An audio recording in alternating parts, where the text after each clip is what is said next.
Good morning everyone, स्वागत है आपको इस वीडियो में। और आज हम लोग ईट, मन के तथा अस्थियां का जो चैप्टर है उसी का हम लोग आगे पढ़ेंगे। वही पिछला क्लास में हम लोग आरंभिक हड़प्पा सभ्यता के बारे में पढ़ रहे थे।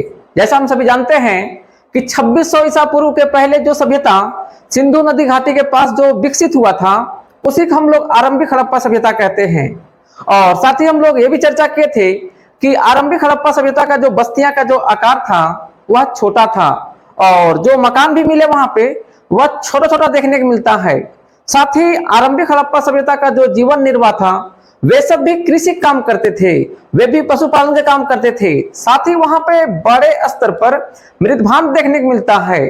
तो इससे पता चलता है कि वहां पे शिल्पकारी लोग जरूर रहा करते होंगे। साथ ही आरंभिक हड़प्पा सभ्यता का खान पान देखे तो ये सब भी पेड़ पौधे के उत्पाद पर निर्भर थे और ये भी मांस का सेवन करते थे क्योंकि वहां से जले हुए हड्डियों का साक्ष्य मिलता है। साथ ही हम लोगों ने पिछला क्लास में यह भी चर्चा किए थे कि आरंभिक हड़प्पा सभ्यता में आग लग जाने का भी साक्ष्य देखने को मिलता है, जिससे आरंभिक हड़प्पा सभ्यता पूरी तरह से नष्ट हो जाता है और फिर उसी स्थान पर विकसित हड़प्पा सभ्यता विकास करता है, जिसे हम लोग बोलते हैं हड़प्पा सभ्यता। वही आरंभिक हड़प्पा सभ्यता का जो स्थान था उसी स्थान पर विकसित हड़प्पा सभ्यता भी विकास हुआ। जैसे हम लोग देख सकते हैं कि आरंभिक हड़प्पा सभ्यता का जो स्थान था वह था आपका कोट दीजी, सिंध, सिसबल, दमसादांत, अमरीनाल।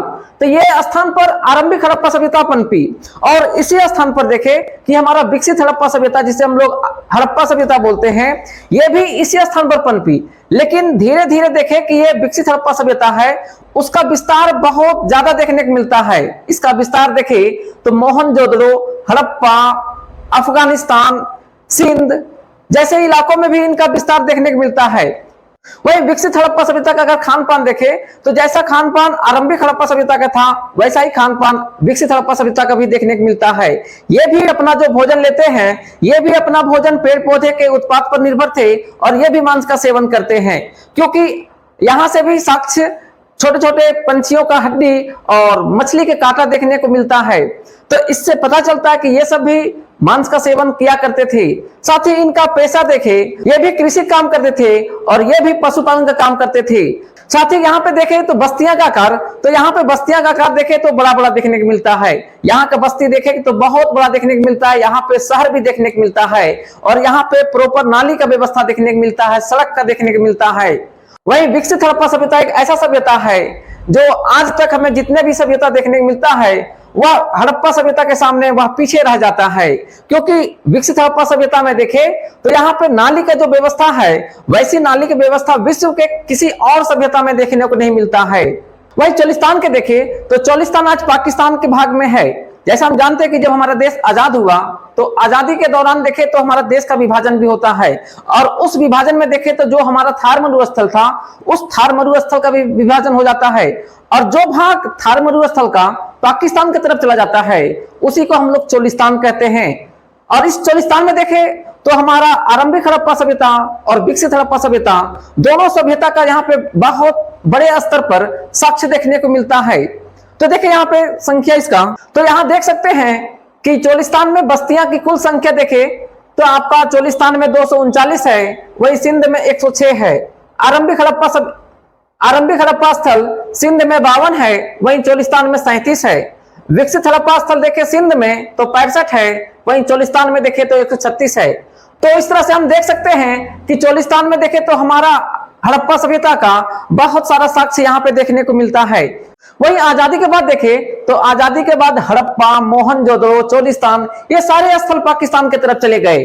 वहीं आगे देखे हड़प्पा स्थलों से मिली जानवरों की हड्डियां, तो देखे यहाँ पे कई तरह के जानवर की हड्डी यहाँ से मिलता है। जैसे यहाँ देखे तो सुअर, भैंस, बकरी, भेड़ इन सब जीवों का भी यहाँ पे हड्डियों का साक्ष्य देखने को मिलता है। साथ ही यहाँ पे अन्य जंगली जानवरों का भी हड्डी देखने को मिलता है, जैसे जंगली सुअर, घड़ियाल, हिरन ये सभी जानवरों को यहाँ पे हड्डी का अवशेष यहाँ पे देखने को मिलता है। वहीं आगे देखे तो जानवरों का शिकार हड़प्पा सभ्यता में कौन लोग करते थे, इनका साक्ष्य ठोस नहीं मिलता है। आज भी ये पहले के रूप में है। साथ ही यहाँ पे कृषि का भी संकेत मिलता है, क्योंकि वहां पे जितने भी मोहर मिलते हैं खुदाई के दौरान, उस मोहर में देखे तो बैल का चित्र बना हुआ है। तो इससे पता चलता है कि उस समय भी लोग बैल का प्रयोग कृषि के कामों में करते होंगे। जैसा हम देख सकते हैं कि यहाँ पे मोहर पर जानवर का चित्र है, यहाँ पे देखे तो मोहर पर बैल का चित्र है, यहाँ भी जानवर का चित्र है, यहाँ भी जानवर का चित्र है, यहाँ भी जानवर के चित्र है। तो ये इससे पता चलता है कि उस समय जानवरों का प्रयोग खेती के कामों में करते होंगे। साथ ही यहाँ देखे ऋषभ का चित्र है, ऋषभ मतलब बैल होता है, और इसका बड़े स्तर पर इसका मिट्टी का बना हुआ मूर्ति मिलता है। तो इन सबों से हमें स्पष्ट हो जाता है कि उस समय के भी लोग भी कृषि के काम किया करते थे। वही हम लोग इस फिगर को भी देख सकते हैं कि ये फिगर हमें चोलिस्तान और बनौली से देखने को मिलता है। तो इन सबों से पता चलता है कि हड़प्पा सभ्यता में कृषि काम करते थे। साथ ही हड़प्पा सभ्यता में औजार देखने को मिलता है, और इनका ऐसा मानना है कि इनका प्रयोग लोग अनाज को काटने में करते होंगे। वही ये हमारा फलक है और ये हमारा हत्था है, और इस दोनों के सहयोग से फसल को काटने का काम करते होंगे। वहीं हमें हड़प्पा सभ्यता से अवतल चक्की भी देखने को मिलता है, जिसका आकार देखे कि ये हमारा कुछ इस प्रकार से बना हुआ है। तो ऐसा लोग मानते हैं कि इस तरह होने से लोग क्या करते होंगे कि मिट्टी को खुदाई करके मिट्टी में उसको जमा देते होंगे, ताकि ये अवतल चक्की हिले नहीं, और उसके बाद अनाज का जो पिसाई का काम है उसका काम करते होंगे। साथ ही यहाँ से सालन चक्की भी मिला है, जिसका प्रयोग लोग मसाला को तैयार करने में या जड़ी बूटी को कूटने में करते होंगे। साथ ही वहां पे कई तरह के अनाज देखने को मिलता है, जैसे देखे वहां पे हमें जौ, गेहूं, चावल, तिल, इन सबों का भी अवशेष हमें हड़प्पा सभ्यता से देखने को मिलता है। वहीं चावल का प्रयोग देखे तो हड़प्पा सभ्यता में कम देखने को मिलता है। तो इससे हम लोग अनुमान लगा सकते हैं कि हड़प्पा सभ्यता के लोग चावल का प्रयोग कम करते होंगे। वहीं बाजरे का साक्ष्य हमें गुजरात से देखने को मिलता है। वहीं आगे दिया है नहर, कुआं, जलाशय। तो देखें कि नहरों का भी साक्ष्य हमें देखने को मिलता है अफगानिस्तान के सुर्तुगाई से, और कुआं का साक्ष्य हम लोग देखें तो मोहनजोदड़ो में 700 से भी अधिक कुआं देखने का हम लोग को मोहनजोदड़ो मिलता है। वहीं जलाशय का देखें तो जलाशय का साक्ष्य हमें धोलावीरा से देखने को मिलता है। तो इन सबों के माध्यम से हम कह सकते हैं कि हड़प्पा सभ्यता में भी लोग कृषि करते होंगे। तो यहाँ दिया हुआ है कि जलाशय का साक्ष्य हम लोग को देखिए कि ये हमारा जो धोलावीरा है वहां से हम लोग को देखने के लिए मिलता है।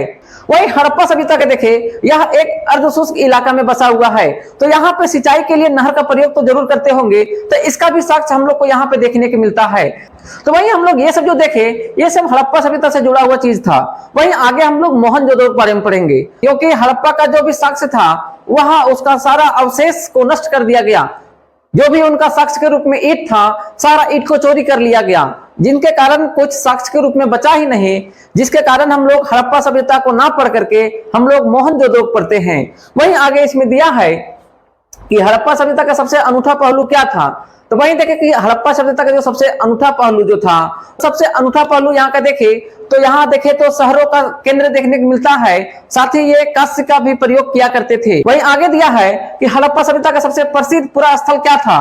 तो देखे कि हड़प्पा सभ्यता का सबसे प्रसिद्ध पुरा स्थल जो था वह मोहनजोदड़ो था, क्योंकि हम लोग इसी के बारे में आगे डिटेल पढ़ेंगे।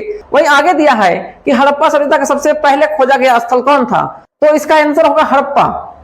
वहीं हड़प्पा सभ्यता हम लोग देख सकते हैं कि ये जो ऊंचाई वाला भाग है इसे हम लोग दुर्ग कहते हैं, और ये जो निचला भाग है इसे हम लोग निचला शहर कहते हैं। वहीं आगे का फिगर देखे तो यहाँ पे हम लोग को नाली और सड़कें दिखाई दे रहा है, और नाली और सड़कें को देखे एक दूसरे को समकोण पर काटता हुआ दिखाई दे रहा है। साथ ही यहाँ पे जो भी ईंट हम लोग को दिखाई दे रहा है सारा ईंट एक जैसा दिखाई दे रहा है, और सारा ईंट का जो देखे रेशियो वह है 1:2:4 के रेशियो का ईंट यहाँ पे दिखाई देता है। और जो भी यहाँ पे नाली दिखाई देता है वह नाली सारा ढका हुआ दिखाई देता है। वही हड़प्पा सभ्यता का नाली और सड़कें देखे यह ऐसा तकनीक से बनाया गया है कि ऐसा तकनीक पूरे विश्व में जो भी सभ्यता देखने को मिलता है उस सभ्यता में ऐसा तकनीक देखने को नहीं मिलता है जैसा तकनीक हमारे हड़प्पा सभ्यता में था। वही आगे देखे तो इस तरह के हम लोग को हड़प्पा सभ्यता में कुआं दिखाई देता है, और यहाँ हम लोग देख सकते हैं कि सारा ईंट जो भी दिखाई यहाँ दे रहा है सारा ईंट का लंबाई, चौड़ाई, ऊंचाई जो है वह एक जैसा है, और इस तरह के कुआं हड़प्पा सभ्यता में देखने को मिलता है। वही हड़प्पा सभ्यता का लिपि देखे तो उसका लिपि ये था। इस लिपि को आज तक देखे तो विश्व भर में इसे कोई नहीं पढ़ सका है। तो ये एक तरह के दुख की बात है हम लोगों के लिए। अगर हम इसके बारे में पढ़ पाते तो हड़प्पा सभ्यता के बारे में और कुछ जान पाते। तो ये सब हड़प्पा सभ्यता से जुड़ा हुआ स्थल है। वहीं आगे का जो टॉपिक है उसे हम लोग नेक्स्ट वीडियो में पढ़ेंगे।